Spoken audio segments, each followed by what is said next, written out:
Hi everybody, welcome to my channel. My name's Fiddle. Today's tutorial will be a candlelit reading chair. I have been waiting to make this for a long time. I've had a few pictures stashed pretty much since I started my house. It is the first piece to the next room, which is the last bedroom to the house. Oh my goodness, I can't believe I've gotten this far. But there's still so much more to do, and is the dollhouse really ever finished? And don't forget to check the scavenger hunt in the description. That'll take you to the list of materials and a free printable pattern that you can use to make this for yourself. Before you commit to raw materials, try to make a mock-up out of cardboard to make sure that it fits in your area. If it doesn't, you can actually go back and watch one of my other videos, and I'll put the link at the end of this one that shows you how to print in miniature. You can apply this method to my patterns and make them smaller or bigger depending on what you would like. I will make a tutorial specifically about scaling down my patterns soon. I just not sure when yet.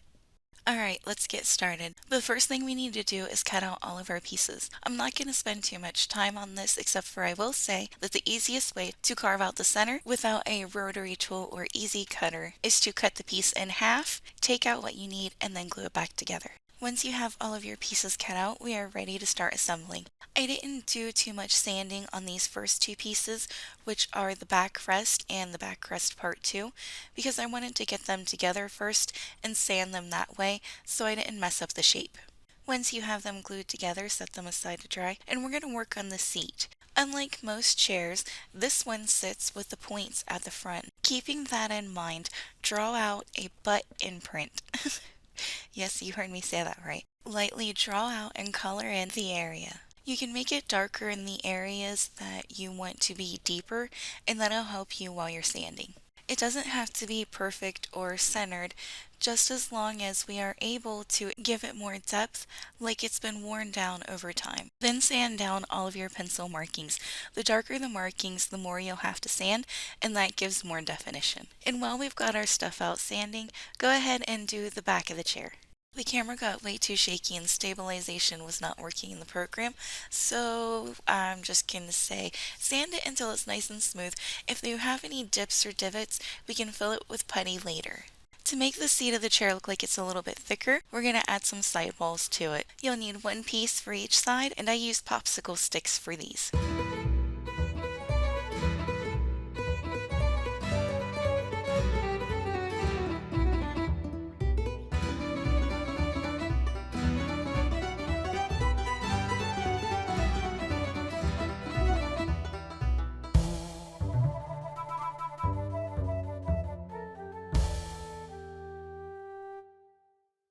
Let it dry a little bit before you move on to the next step.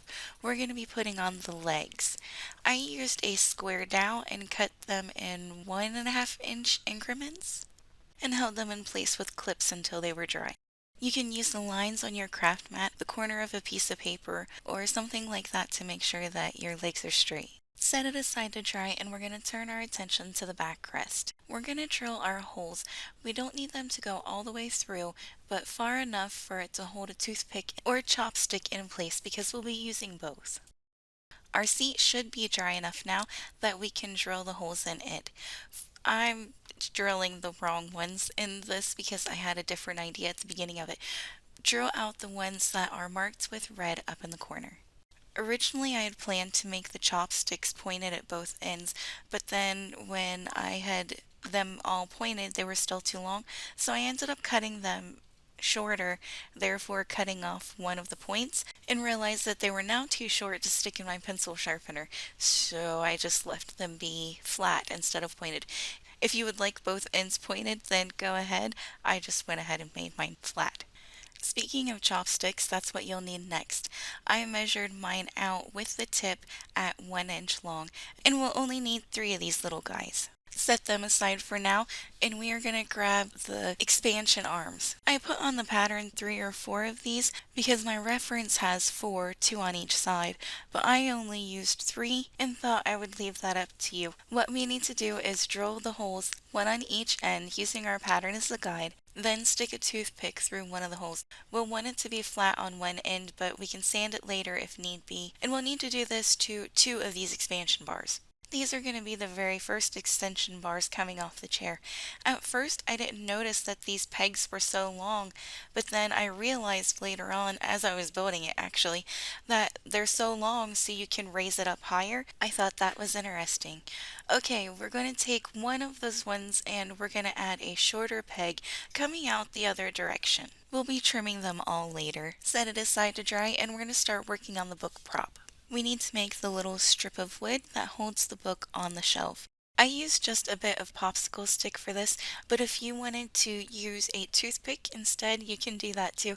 You just need something there to hold the book in place. After building this piece and putting it together, I realized that my arm's a little too long on the end of these, so it doesn't spin 360 degrees. If you want yours to spin all the way around, trim your ends a little bit until it does. Next, you'll need your thick wire and some pliers. Grabbing the wire close to one end, make a soft right angle. Then, after that one, come back the other direction. Refine the shape as you want, but don't worry about cutting it right now. As I said, we'll cut the lengths later. Make sure that your bead cap fits on the end of it. If you're using aluminum, you can file it down. Well, I guess really you could file any of them down. We need to add a bit of thickness to the extension arm that's going to be holding the candle. Because it is wire and that is a thin piece of wood, it likes to bobble around a bit. I took a bead that I cut in half and drilled a hole through from my last project and glued it to the end of my extension arm. Set it aside to dry and we're going to move on to the book prop. You'll need a small piece of cardboard. If it's got any print on it, you can sand it off. I'd made mine about 1/4 of an inch wide and about an inch long. To get a little bit of a curve in the end of it, you can use a skewer. I used my metal file and rolled it in my fingers back and forth until it held its shape. We only need the curve at a little bit of one end. When you have it the shape you like, we're going to glue it on the back of the book prop. Now that we have that piece made, we've got to make the grooves so we can set that piece in it. You'll need a few toothpicks and a cutter for this. Start by cutting the toothpicks in half lengthwise and then cut them in half widthwise. Then just a little ways from the book prop hole, glue your strips down. You want to leave just a tiny bit of space in between them, and using a tool helps get in there and make sure that you don't get glue all over your fingers. I put 5 of them on mine. When you have it set it aside to dry. We'll trim them later. Next, grab your chopsticks. We're going to add them to the chair. You can use the back piece as a guide to make sure that you're gluing them at the right angle. They should lean outward a tiny bit and fit in the holes that we pre-drilled before. It's okay if you have any type of gaps because we're going to make up some putty and fill them in before we add the other pieces. Let it dry for a minute or two and we're going to make up the putty. You're going to need some sawdust and white glue or wood glue. Either will work. Best bet is equal parts of each. I used a silicone clay tool and it worked really well. I'm actually kind of glad that it did. I'm going to use that from now on to fill in cracks. And this would be a good time to fill any other spots that you need to on the other pieces. Let it dry and then come back and sand off any areas that you need to. There really was a lot of sanding for this little chair, let me tell you. And I had a lot of fun doing it too. We're we are ready to put our two halves together. Now, if you're like me, then none of your holes line up. I had a few that were close, but they weren't exact. If you wanted to wait until this part to drill the holes in the top piece, then that would probably be a good idea and help avoid some of that. Or do the dot thing, where you get this far, put a spot of paint on the little pegs and then turn it upside down so that way you have them working exactly where you need it. Why didn't I think of that then? Now that our chair's put together, we can add the beaded bars in between. For these, we're going to need what I guess you could say are honey dipper beads. That's what they remind me of. And small round ones the same size, along with some toothpicks. The holes in my beads were just a little bit too small, so I used my drill to make them bigger. Then string the beads on your toothpicks. You can put them in whatever pattern you like or whatever kind of beads you like, and we'll just need 4 of them. Be sure to leave a bit of excess at either end so that way we can trim them down as we need. These should be easier to get in place than the chopsticks were. I think the most problem that you might have is possibly cutting them a little too short, but even then, that's easy to fix. And now we've got a proper chair. If you wanted to leave it as a regular chair, maybe not drill the holes in the arm spots, that would look really cute. I'm actually thinking about making more of them as kitchen chairs. Give everything a good sanding before moving on to painting. And don't forget to trim the book prop pieces. I almost forgot myself. Okay, now you can paint. I made up a brown color with acrylics and came back with a wet rag and wiped where I felt the chair would be worn the most. I know nobody sees the bottom of the chair nor would it be worn, but the bottom piece of a furniture is the best place to test your theory on how you want to paint it to make sure it'll work and look great. Okay, we have one final sanding to do, but this time we're going to build and sand as we go, starting with the chair. If you really want to make it look worn, you can take your knife and take nicks out of it and go back over it with a little bit of paint and they'll show up really well. And that'll give it even more definition and character. The first piece we're going to attach is the one that holds the candle.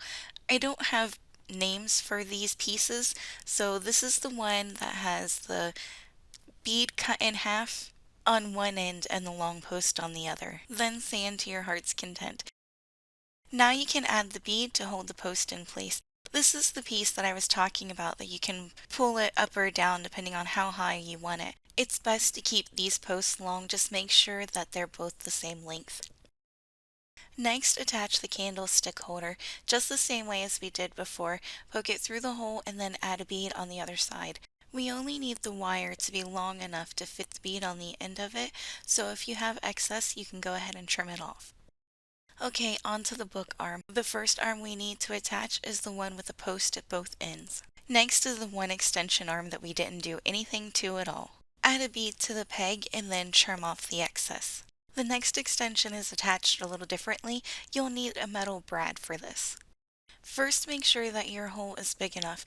This is really important for this part because it is metal and really thin wood. There is always the possibility that the metal will make it chip. Keep that in mind when you're building this. Attach it by bending the brad on the underneath side. If you want to use something else or a different attachment method, go for it. I would love to see what you do. One last thing to do, and that is to put the book holder on the book prop, or the book prop on the book holder, or something like that. I hope this gives you an idea for your next project. And if you do decide to make it, please show me. I would love to see it. Don't forget to share, like, comment, subscribe, all that fun stuff. Thank you, Ginger, and I'll see you next time.